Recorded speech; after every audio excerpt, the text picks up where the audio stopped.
Hi everyone, it's Stephanie here and welcome back. In today's video, we are going to be playing with the newest card kit called Filled with Joy, and we're going to be creating a shaker sentiment. So the Filled with Joy card kit comes with a die set as well as a stamp set, and you can see here the die set includes the large joy word that you also get in stamp form, but it also includes a bunch of accessory dies as well. Now the cool thing about all of these dies is that you can use them to create different centers in the middle of the word joy, or you can use the circled shaker pouches, which I have here, and you can use these in conjunction with the snowman head to create an opening that will fit the shaker pouches perfectly to create a shaker element. So before we get to today's card, I wanted to share this one here that I've already created, and what I did is I stamped that joy word at the top and bottom, and then I used the die cut J and Y for the center word, and instead of adding the O, I used the snowman head to die cut an opening and create a shaker element. I filled it with a wintry sequin mix to kind of match the color scheme I had going on, and I backed it with the silver sparkle cardstock just to give it some added shine. Okay, so now we're going to get started on today's card, and for this one here, I wanted to do the same idea. I wanted to use that joy word and have the shaker element in the center, but I wanted to mix and match my stamps with this one and use the smaller sentiments. And when I started to play around with everything, I realized that I could kind of create a Christmas tree shape with my different dies and stamps, and I thought that would be fun. So that's what we're going to do in this design. So I have a white cardstock panel, and I picked out the sentiment that I want to use. It says, wishing you a holiday filled with, and then I'm going to use the joy die to finish the sentiment. And then I'm also going to use the bow and string here that's supposed to go with the ornament, and we're going to make the shaker element in the middle of the joy word look like an actual ornament. So I'm just kind of positioning everything on the panel and figuring out for spacing where I want everything to go. Once I have that all figured out, I'm going to go ahead and die cut the snowman head from the center of the cardstock panel, roughly in the area where I want the O to be in the word joy. So I kind of figured out exactly how far I wanted that down, and I'm die cutting that opening in the center, and I'm going to also die cut the joy word from another piece of white cardstock. And that one is going to be used to create the J and the Y, and I want to color those with some Copic markers. So I've taken the Circle Trio shaker pouches and I've trimmed one of them off so that we can use it for the shaker part. And I've also got my J and Y here that we're going to add some color to. So I'm just using a scratch piece of paper underneath of them so I can color them with my markers.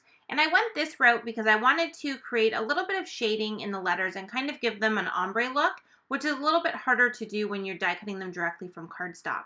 So a lot of times I like to use white cardstock and then use my markers to add the color that I want. And like I mentioned earlier, when I put all of the elements together, it kind of gives the look of a Christmas tree, and we kind of have that ornament hanging down into the tree. So I decided to go with green for the letters just to kind of play on that Christmas tree look that I'm going for. So I just used some shades of green, did my coloring. I have a little bit of an ombre look on there. You can see I kind of left the darker color at the bottom. And now I need to die cut the red cardstock that we're going to use for the ornament string. So for this, I needed 2 of these since we're going to kind of cut them apart and piece them together.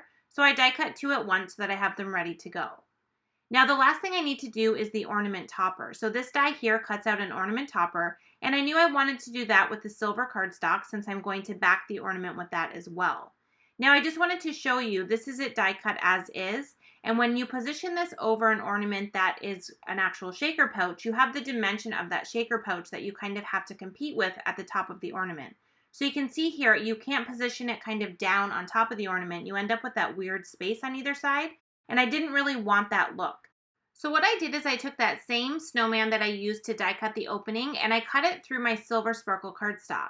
And then what I'm going to do is I'm going to take that ornament topper and I'm going to cut it out of the top kind of like you would on an ornament. So you can see here I've already die cut a piece, but I wanted to show you here this is what I actually did. I just layered it over top and I left a little bit of a space there. You can see that kind of little sliver of space, and that's what's going to allow you to create a curve in the ornament top that's going to fit perfectly over the top of the ornament. Since we're using the exact same die, everything is going to fit together perfectly. So here's the piece that I actually die cut, and now I have the top portion of that ornament topper, but I also have the curve on it that's going to allow it to fit perfectly over. So I'm just putting it back onto this card now, and you can see how great that looks, and it looks like it's all kind of meant to go together. So now I have all of the different pieces all cut out. I'm going to cut out the back piece that we're going to use on the ornament, and we're going to go ahead and start to assemble the card. So the first thing I'm going to do is add the J and the Y onto the card. These are being added with some liquid glue, so they're going directly onto the card. And I like to use my T-square ruler to add these just to help line everything up and make sure that I have them kind of at the exact same height, since there is a little bit of space in between them. And I always like to use this for the J as well, because you can kind of go down the side of it to straighten it, since the bottom is kind of curved and doesn't really show you if it's perfectly straight. So I like to make sure everything is exactly where I want it, and that T-square ruler really helps to do that. Now the next thing I want to do before I start to add any of the elements is to do my stamping. So I'm going to put my panel into my Misty stamping tool. I don't want to mess this up now that I've already done the die cutting and put the J and the Y on there. So I want to make sure I get it stamped right the first time. So I'm putting that in there. I'm using some black ink and I'm stamping "Wish You a Holiday Filled With," which is going to go with the joy word that we're adding there. And that is going to be all of the stamping that we're doing on this card. Now it's time to kind of piece together our bow. So I'm using one of them to add the string down at the bottom underneath the sentiment. I want it to look continuous, that it's going from the top of the card right down into the ornament. So I'm just adhering that first small piece underneath of the stamp sentiment, and then I'm going to take this piece here, which has the bow still on it, which is going to actually show on the card, and I'm going to add this above the stamp sentiment. I'm making sure that I have these lined up so it looks like a continuous string from the top all the way down to the ornament, and then I'm just going to press this down firmly in place to make sure that it adheres to the card. Once I have that done, I can take my scissors and just trim off the excess at the top and then down at the bottom in the circle open area. And then that is going to complete my ornament string. And I really love the look of it with the continuous look of it going from the top to the bottom, but we have that stamp sentiment kind of nestled in the middle there. So now that I have that done, the last thing we need to do is create our shaker element. So for this, I'm going to first put score tape on the back of the circle that we've die cut from the panel. And I'm going to create a continuous loop of adhesive all the way around the entire circle. Once I have the adhesive attached there, I'm just going to go ahead and remove the backing, and then we can add our shaker pouch inside. This is a great way to add the shaker pouches because it doesn't have any mess like liquid adhesive would, and it's a really strong adhesive, so it holds everything together really well. So what I like to do is just lay the shaker pouch onto my desk and then just flip the panel over and lay it directly on top, line it up, and then press everything down. And that is going to adhere everything together and provide us a spot to add our sequins. Now, since I was going with traditional Christmas colors on this design, I decided to fill the center of this with some red and green and then some clear and white sequins. So I mainly used silver, clear, and white, and then I just added in a bit of the red. It's a pretty dark red sequin, and I didn't want it to overpower the center. So I just put a few of those red ones in, and then I also added the green as well. And I definitely don't work this quickly. I just sped it up to add all of the sequins in there. And just make sure when you're adding in your sequins that you don't put too many into that shaker pouch. You don't want to kind of have them heaping up. You want them to be level so that when you add your paper onto the back, everything seals up nicely. So I just added some more score tape onto the outside edges of my silver sparkle cardstock, and I'm just adhering that directly over the background there. And now you can see when I flip that over, we have this ornament full of sequins, and we have kind of the silver and the white kind of in the front, and then we have those green and red ones kind of peeking out from the back. I love the look of this, and I really love that I used traditional Christmas colors. I just think it looks really nice together in this design. And now that we have all of the elements on our panel, you can see the Christmas tree shape that I mentioned earlier. I just think it's a really cool design, and it kind of looks like that ornament is part of that Christmas tree.